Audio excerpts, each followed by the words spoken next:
Welcome to another video. మీకు తెలుసుంటుంది కదా వేరే జాయిన్ అయినా అని చెప్పేసి. సో వాళ్ళు ఈరోజు మనకు రూమ్ ఇచ్చారు. ఒకసారి రూమ్ అంతా కవర్ చేసే ప్రయత్నం చేద్దాం. ఇక్కడైతే 2 కబోర్డ్స్ అంట, 2 బెడ్స్ ఇచ్చారు. తర్వాత ఇది డబల్ షేరింగ్ అనమాట. ఎవరీ పర్సన్ అందరూ డబల్ షేరింగ్ ఇచ్చారు. ఇక్కడ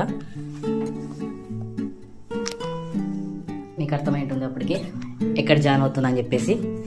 సో బాత్రూమ్ కూడా ఒకసారి చెక్ చేద్దాం. మస్ట్ అని ఇచ్చారు. నెక్స్ట్ ఇక్కడ ఏదో డోర్ ఉంది, ఒకసారి డోర్ ఓపెన్ చేద్దాం. ఓపెన్ చేసే పెట్టారు. ఓకే, అంతా బ్యాక్ ఇలా ఉండొచ్చు.